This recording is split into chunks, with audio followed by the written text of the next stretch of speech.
Okay, bye. 5 minutes.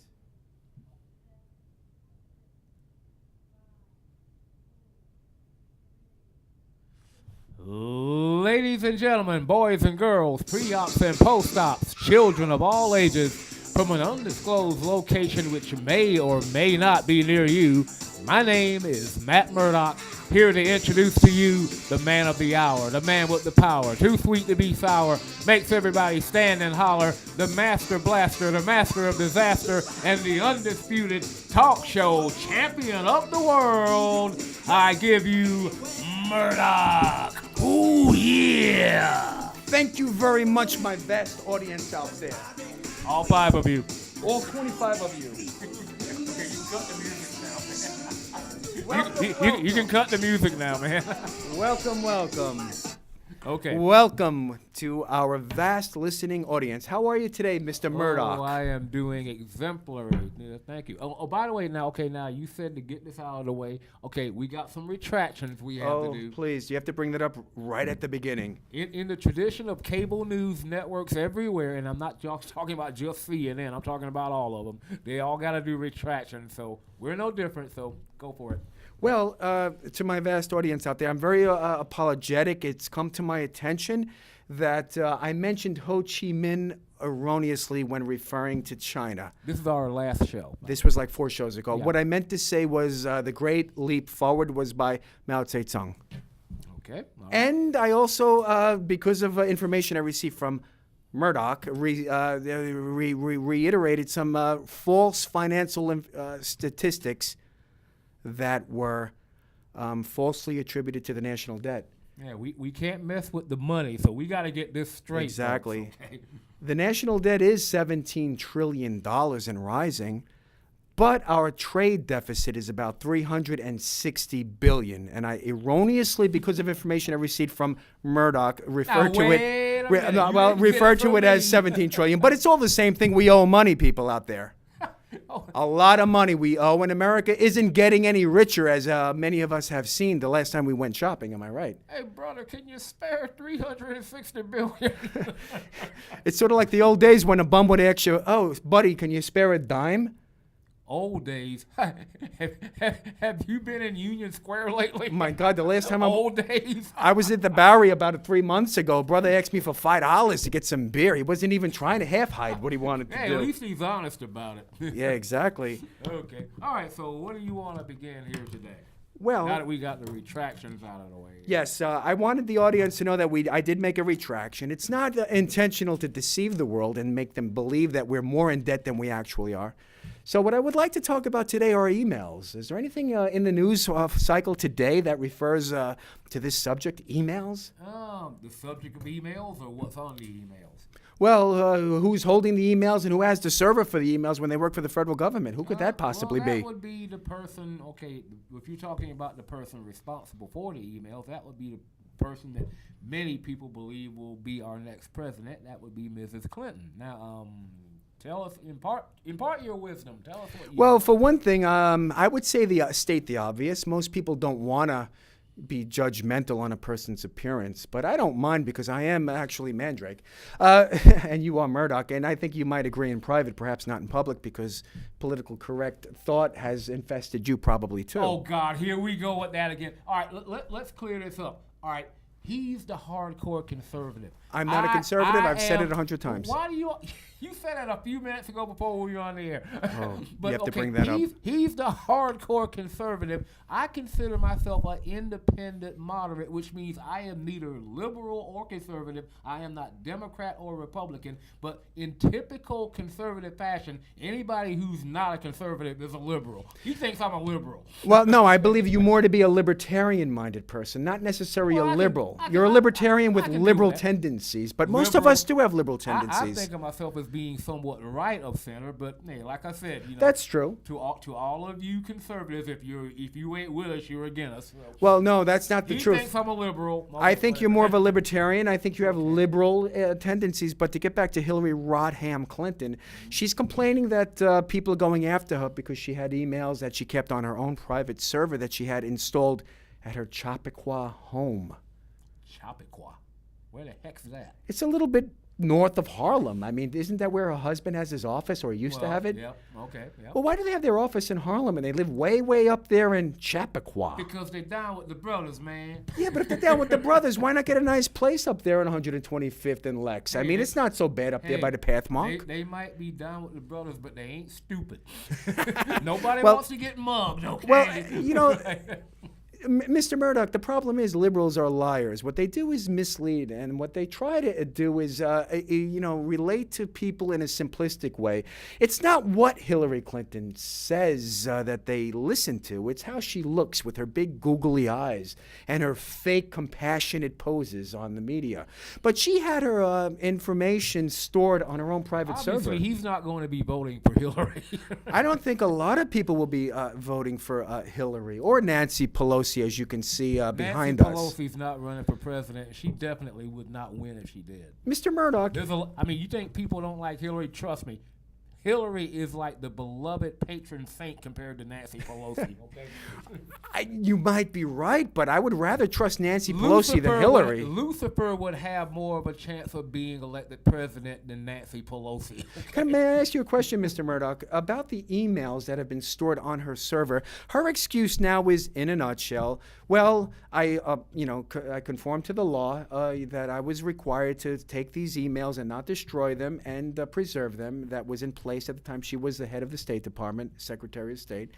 And after she left, she had to sign the release agreement saying that she gave everything back and revealed all the information that she had in her possession before she was shown the door.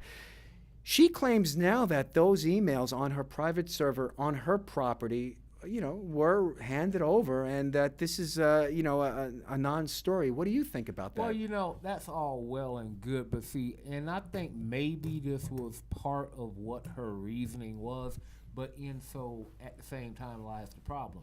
See, the whole thing about her having her emails on her private email account, right, is okay. What if there's sensitive information on there that people who aren't exactly friends of America don't need to see? Exactly right. I mean, we're talking, I guess at the basics, we're talking about national security here, and I guess maybe that's why it's a problem.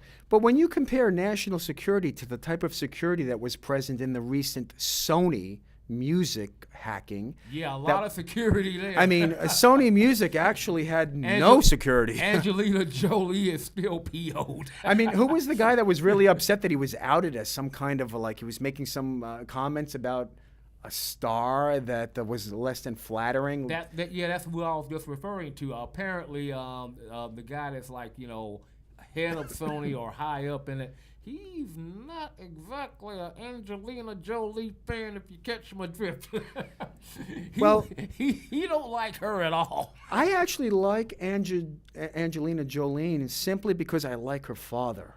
She's nothing. I don't like her acting skills. I don't like the fact she's all tattooed out and has this body art on her. You like John Boyd because John Boyd, famous actor, is a conservative Republican. Let's just get to the brass tacks. Well, since you mention it, I didn't, now that you verbalized and defined what he is, you're right. I do like that. In other words, I outed you. Well, I think in other words, it's like birds of a feather flock together. If he wasn't a conservative Republican, you'd probably hate him. Well, you wouldn't like to see me hanging out with R. Kelly in his recent rock opera, I'm gonna kill me a beep beep-er. I mean, should I? So, of course, I'm more like John Voight. I thought you were going to bring up the other R. Kelly song where he talks about, let me see if I can do this cleanly, where he talks about performing a bodily function or having somebody perform a bodily function on him. You know the ones I'm talking about, America. Well, I don't need to be graphic. Well, I'm not so sure that our particular refined audience... It rhymes with "fee on me."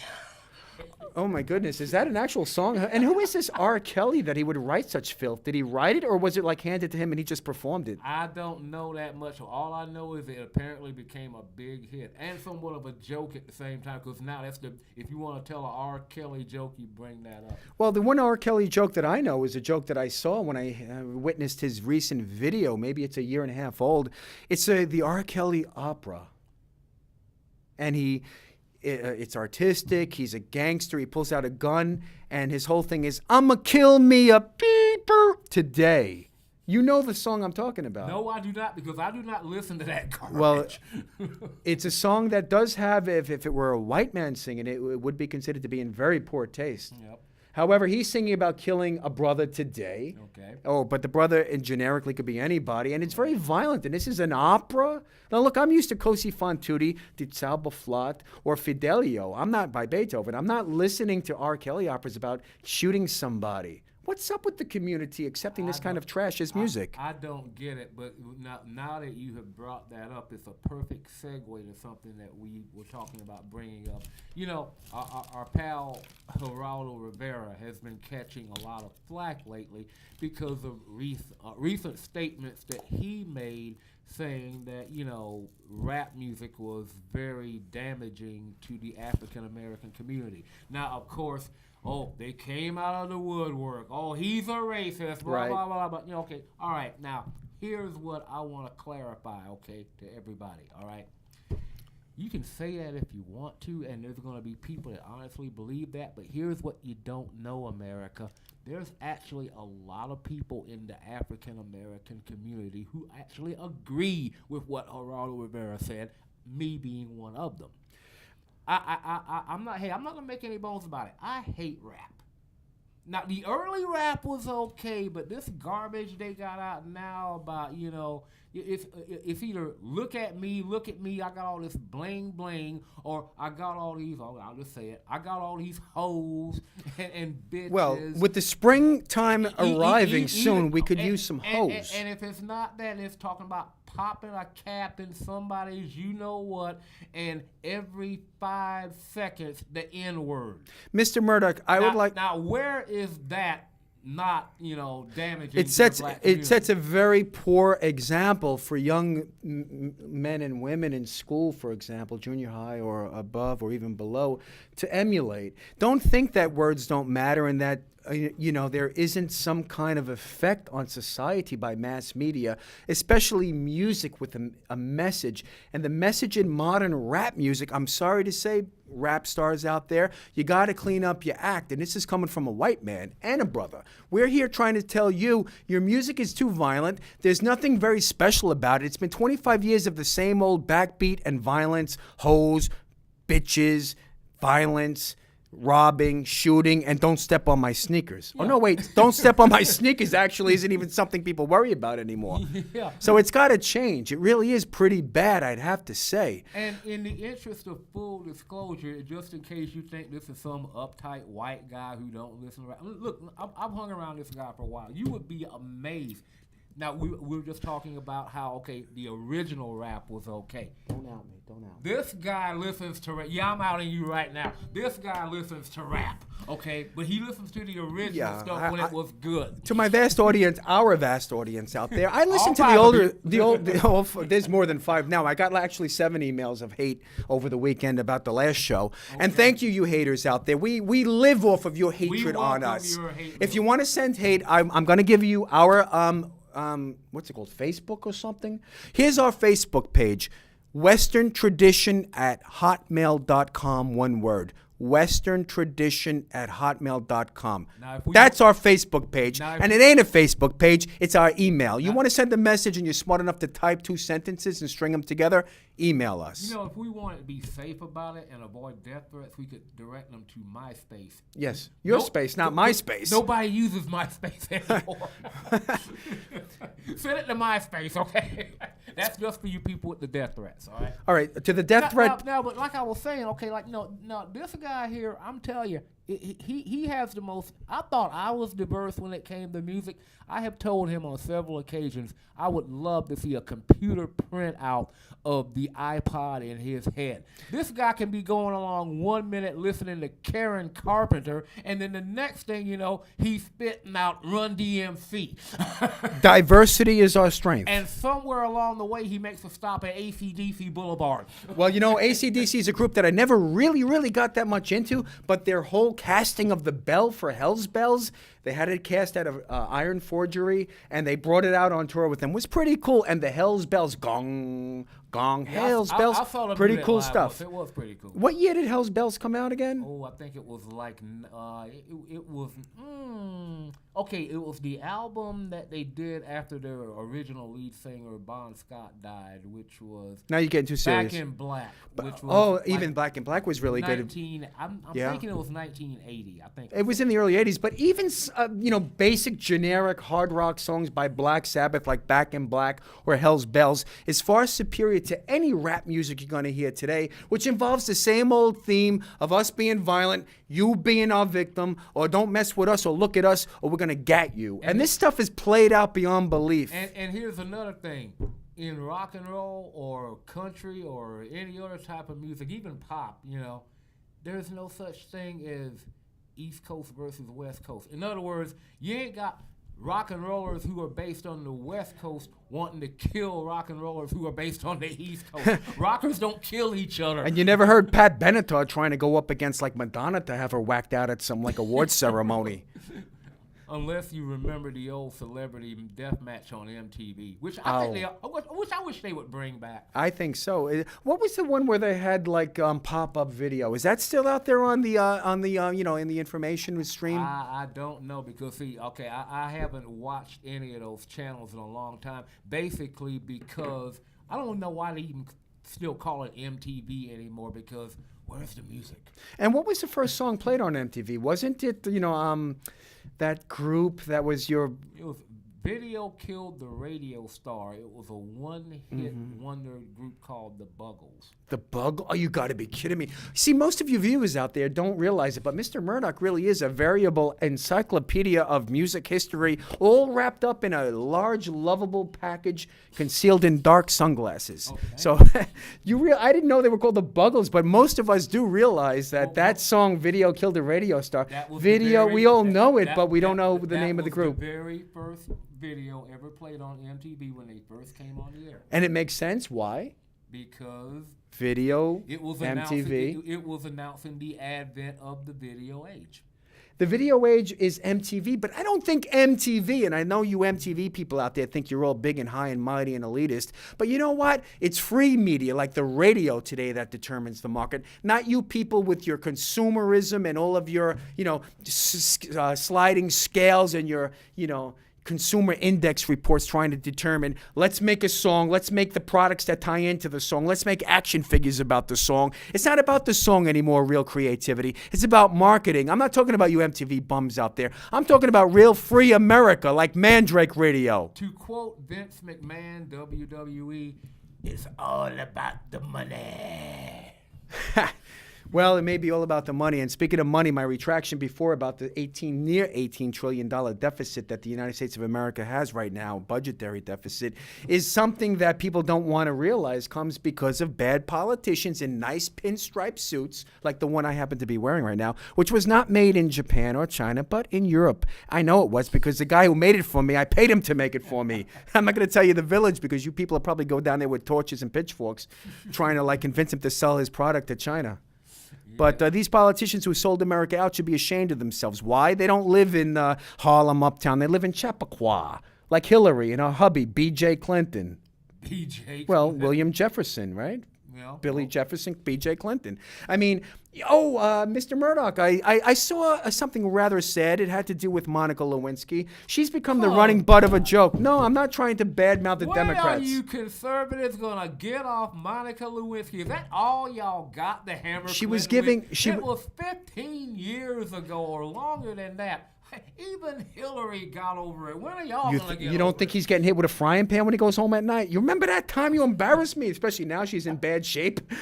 Everyone's against her, even the liberals. No, the reason why I mentioned her, she was on she was on Google News the other day, 2 days ago. She's doing a speech in Norway, and she's talking about herself as being the first victim of internet bullying. And she blames the Drudge Report. So that's why I bring it up. But, I feel sorry for her, and I don't think that she really deserves the notoriety that she has. She was a nice girl, caught up with a sleazy guy like a Democrat like Bill, BJ. Like Republicans don't do stuff like that. Name one. Name one president that did what he did and got caught. But anyway, I digress. Case closed. Now, see, here's the deal, okay? The reason why I get on you conservatives when y'all keep... we have a call. When y'all keep bringing up Monica Lewinsky... come on. I like Monica Lewinsky. She's not bad looking. She lost a few pounds, so she's not quite as chunky. Okay. All right. But, I understand that the brothers kind of like a little cushion for the pushing. That's a joke, bada boom. That's also why they like Hillary. But let's. okay. Hello. You've reached the Lionel Mandrake Radio Show with his trusty host. That'd be Matt Murdock. Yes. This is Billy Grant. Billy Grant. Oh, Billy Grant. What is your official title here at the Hughes Empire? Because you're on payroll, but your name seems to escape me at the moment. I am spiritual advisor to a number of people, and I enjoy listening to your show, you and Mr. Murdock. Thank you very much. We appreciate it. Yeah, I said I didn't catch much of your show today, so I'm not very familiar what the subject is today.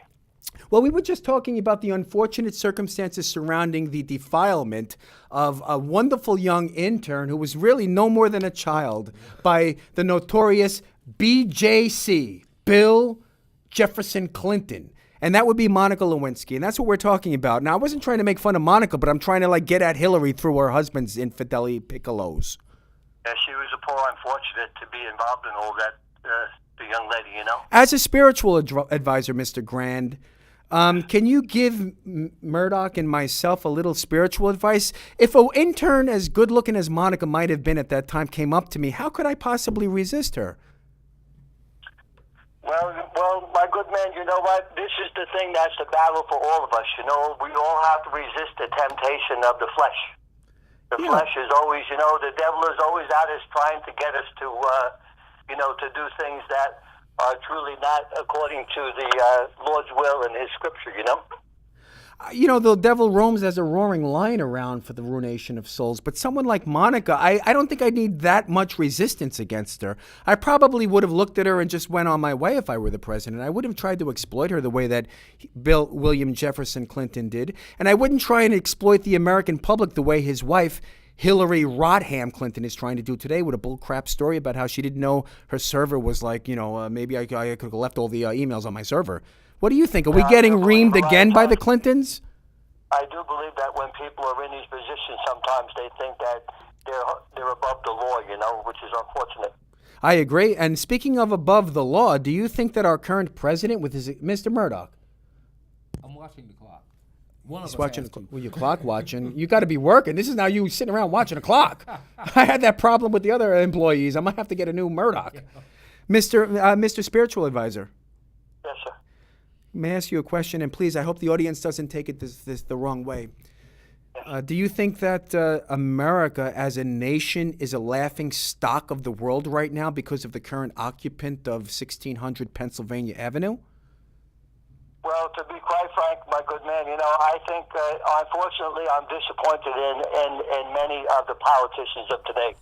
I miss the days when we had decent men that really, were good representatives of this country and loved this country, to be truthful. Can you name one president who was a little bit more religious than the current atheist, whatever he is in the White House? Well, unfortunately, I think of Mr. Lincoln. He was really an example of true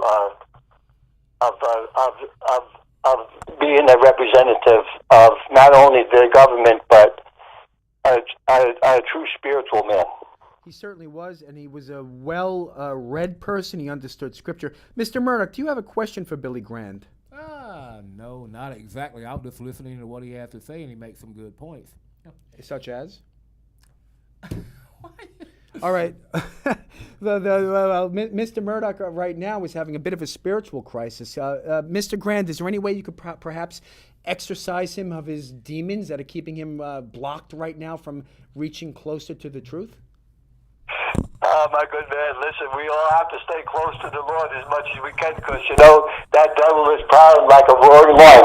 He's out there. Brother Grand, I appreciate your spiritual uplifting, and can I get a from you so that this way we can relate to the powers that be out there, brother? Listen, even myself, I have to tread on very light ground. Believe me, he tries to get me every day. You got to watch. Mr. Murdock, have you ever been tempted by Satan and his minions? When you live on this planet, you're tempted by Satan and his minions. Like Mr. Grant said, every day. It's a Mr. constant Grant, struggle. something occurred to me before. Mr. Murdock, I didn't have a chance to prep him for it. There was a war in heaven, am I correct, when Michael and his archangels fought against Satan and his angels and cast him from heaven. Is that correct scripturally? That is correct, my friend, yes. Now, if heaven is supposed to be a place of eternal rest and peace, how could there be possibly a war there? And is heaven no more different than earth right now? Because scripturally, there was a war in heaven, and you wouldn't expect that. Well, the wonderful thing about our Lord is that, and God, that He's given us a wonderful freedom. We're not puppets. He doesn't treat us as puppets. He gives us a choice to either choose good or evil, life or death. And unfortunately, too many times we choose the wrong road. Mr. Murdock is looking a little skeptical here. I think he's chose death. I am not looking skeptical. All right. Well, what we have here is a situation where the demonic possession of my co-host has taken place. I think he's been possessed. What I'm going to do, Mr. Murdock, is try to arrange an exorcism with Brother Grant here. Brother Grant, thank you very much for your call and your spiritual uplifting. And you're very welcome. Thank you very much for being out there, and may God bless both of you, gentlemen, and bless all of your audience. And I pray that all of us will walk in the right path of the Lord. Amen. Amen. And His truth keeps marching on. Thank you, Hallelujah, Brother Grant. brother. Thank you.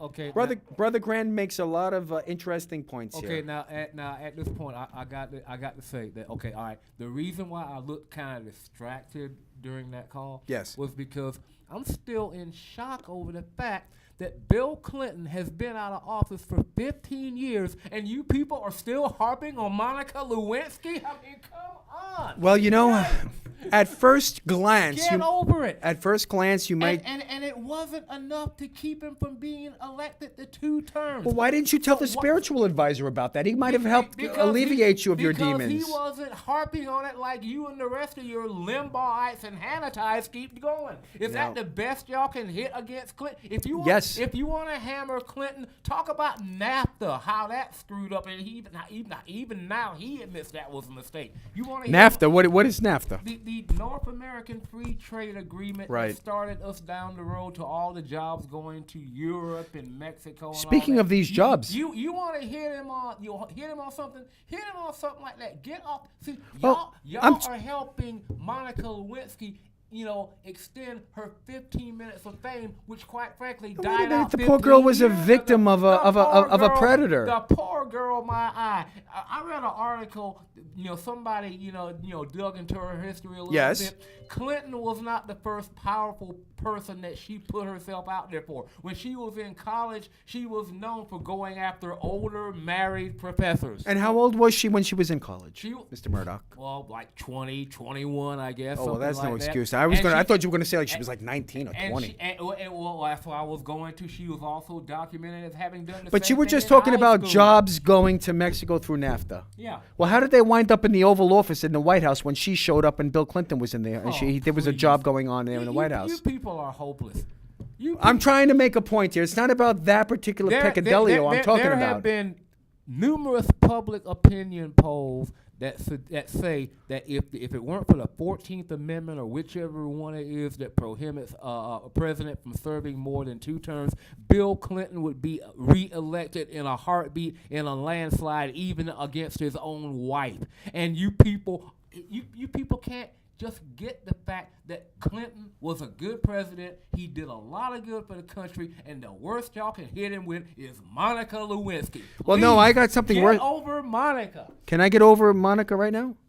I'm sure you would like to. I'm over Monica. Now, let me talk about Bill Clinton. I'm not trying to run on about Bill Clinton, but you talk about us being liberals and, conservatives and our type and this type. It sounds very racist to me. Oh, I'm beginning to feel racially now you profiled. sound like the brothers. Everything's racist. What I would like to say to you is this. Do you remember when back in 1997, 98, 99, geosynchronous satellite technology, what we would call today, when you go from one place to another, you use what's that stuff called when you like go GPS. GPS, right? I don't use it because I don't want to use a modern car where I can be tracked. So my cars aren't equipped with GPS. The GPS technology was originally military technology, and that technology was secured under the Department of Defense. Under the Clinton administration, they actually issued, I guess, the equivalent of an executive order, if not an executive order, Clinton did, so that the GPS technology would not be under the Department of Defense anymore. It would be under the Department of Commerce. I think guy's name was Brown. The Department of Commerce now commercialized GPS. Guess what? At the time, this technology was exported to China, and not only now can they aim their ICBMs at the United States, roughly, but they can aim their ICBMs at us quite precisely because of the GPS technology that was exported to China under the Clintonian administration. Forget about Monica. We don't have to worry about that. You know why? Because it's the genie's out the bottle. No, because China's never going to